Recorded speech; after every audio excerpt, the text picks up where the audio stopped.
Welcome back to The Betrayed. This is Drew Williams. Thank you for listening, liking, commenting, and subscribing, and thank you again for those reviews on Apple Podcasts. If you yourself have a story of betrayal that you would like to be heard, please reach out to any of our socials. They'll be linked at the bottom in the description. First off and foremost, I want to say I hope all of you had a wonderful Thanksgiving if you're from America. I'm recording this just before Thanksgiving. I'm excited for it. It's one of my favorite holidays of the season, or of the year, I should say. Gia, unfortunately, is not here with us today again. She's still having some computer issues. But we're going to do a little short episode with just me. And we're going to start off with something a little more positive. This is an article that's a little bit more for the kids, not necessarily go grab your kids. But a study during lockdown shows that video gaming, even for hours, can help your mental health. A study published by the University of Oxford has demonstrated that video gaming during lockdowns increased mental well-being due to a variety of factors, and that the time spent playing was not the most critical factor. The combination of national lockdowns across Europe and North America and Christmas season likely has video game developers whose industry didn't take much of a hit during the economic contraction from COVID-19 pandemic. They're expecting increased sales. However, as a preprint study by the Oxford University, scientists demonstrated it might not be a bad thing to get a copy of Animal Crossing or Plants vs. Zombies in your stocking this year. That is because, as Professor Andrew Ploblitsky, and I'm sorry if I butchered that, director of research at the Oxford Internet Institute, found that long-lasting use of poor scientific methods to measure the effects of gaming on individuals' mental well-being has potentially obscured the benefits, especially social, especially in lockdown, that complex and engaging video games can provide. Recent evidence suggests self-reports of digital behaviors are notoriously imprecise and biased, which limits the conclusions we can draw from the research on time spent on video games and well-being, explains Pablinski in a paper that is yet to be published. Video games can provide positive or calming stimulation to the mind, as things like interacting with well-designed characters, dialogue, or storylines can be even more engaging than the same three aspects in other things like films, since in video games you get to act out the story. One study found that there can be physiological changes that games like Tetris can place you in, flow states that reduce anxiety and can help prepare for stressful situations. Ploblinsky's study utilized self-reporting, but only for the measure of mental well-being and not critically for game time. Working with Electronic Arts and Nintendo of America, we've been able to combine academic and industry expertise, Ploblinsky told Oxford University Press. Through access to data on people's playing time, for the first time we've been able to investigate the relation between actual gameplay behavior and subjective well-being, enabling us to deliver a template for crafting high-quality evidence to support health policymakers. 3,274 players of Plants vs. Zombies, Battle for the Neighborville, and Animal Crossing, New Horizons completed self-reporting surveys of mental well-being which produced stunning data. Only 25 players of Plants vs. Zombies reported between 1 to 6 hours for Only 25 players of Plants vs. Zombies who reported between 1 to 6 for positive mental well-being, rather than 0 to -6, had close to more than 40 hours of a total account playtime over 2 weeks. The overwhelming majority had between 0 and 20 hours.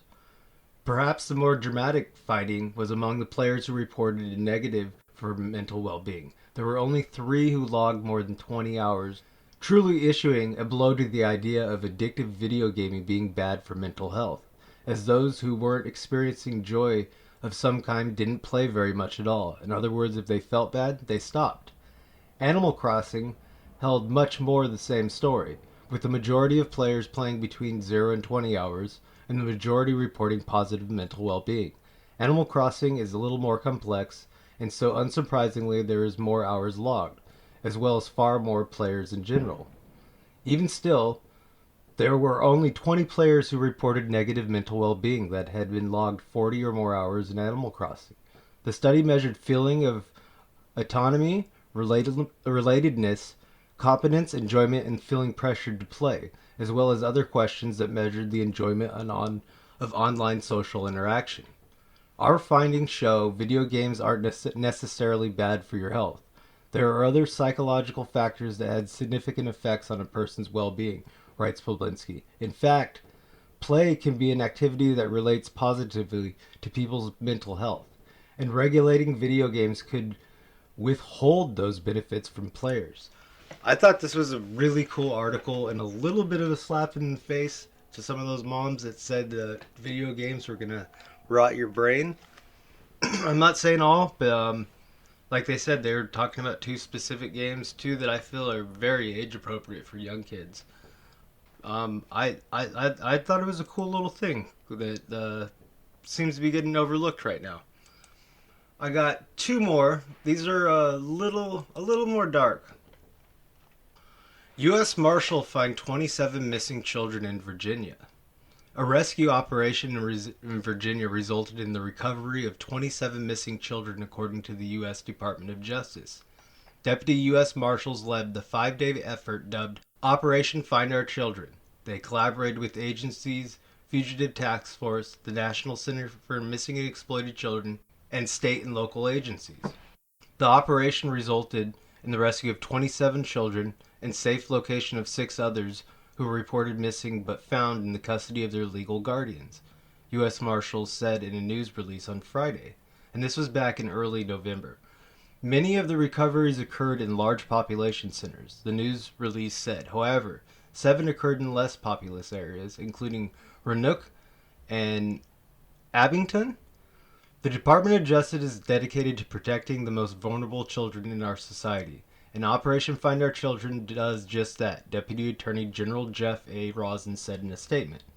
While Virginia operation is most recent recovery of endangered and missing children led by the U.S. Marshals Service this year, we have also recovered more than 440 kids in Georgia, Ohio, Indiana, Louisiana, and other states. Because of the initiative, the recovered children are now out of harm's way, Rosen said. The U.S. Marshals Service has recovered missing children in 75% of the cases it has received in the last 5 years. Giant praise to all of them. I don't understand why these headlines don't get bigger news. Great job. This is the type of policing we want to see. I got nothing negative to say about any of that. Now this last one I got for us, I'm probably going to have to censor some of the trigger words in here, but this is, I think, going to go down in Australians' history books as one of the worst child abuse cases. This is from the BBC, reported on November 11th. Child abuse. Australian police find 46 victims of global network. Australian police say they have rescued 46 children and arrested 14 men after an investigation into an international child abuse network. The victims were allegedly subjected to crimes including sexual and other forms of exploitation. The investigation also led to 3 arrests in the U.S. and identified suspects in Europe, Asia, Canada, New Zealand. The case is believed to be one of the biggest of its kind in Australia. All victims were aged between 16 months, a child, and 15 years old. The Australian Federal Police, the AFP, said 16 of the victims had attended one child care center. The 14 men faced a total of 828 charges, as well as BIC charges involving 4 animals. Yuck. It's just icing on the nasty cake. Authorities said the network produced and shared images and videos online. One of the most serious cases involved a suspect who worked in the child care center in New South Wales and had access to 30 children. The 27-year-old man faced more than 300 charges, including sexual assault. His partner, 22 years old, was also facing charges. Police said family of the children at the center have been notified. The year-long investigation began after a tip-off from U.S. investigators about an Australian internet user, the AFP said.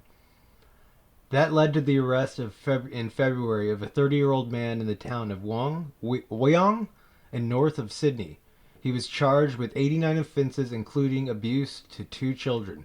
Police said the case led them to a social media forum where pictures and videos were produced and shared. Each warrant led to the discovery of more alleged offenders and more children to be said the AFP in a statement on Wednesday. The suspects, aged between 20 and 48, included a volunteer soccer coach, an electrician, a chef, a supermarket employee, and a disability care worker. See, it can be anyone. That's just a whole mashup of different people. 8 men were arrested in New South Wales, while 3 arrests each were made in Queensland and Western Australia. Police did not give details of the investigations overseas. These men allegedly produced material for the depraved pleasure of their peers with absolutely no thought to the lasting effect their actions would have on these children, said the AFP commander Christopher Woods. That's right. No child should be subjected to abuse and violence from people who hold high positions of trust in their lives, whether it be family members, child care workers, or a soccer coach. Amen to that. You see all these people with their hashtag that I'm not gonna say, looking for the cash of children with the elite, and they overlook just the regular run-of-the-mill people doing it. 46 children at 16 months is young. I wish G was here so I could just run this off of her and get her opinion of disgust from it. But I think that's going to wrap it up for today.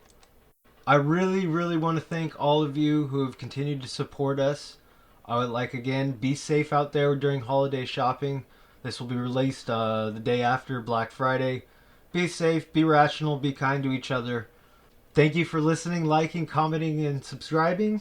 Until next time, Banana Cats. Much love. Peace.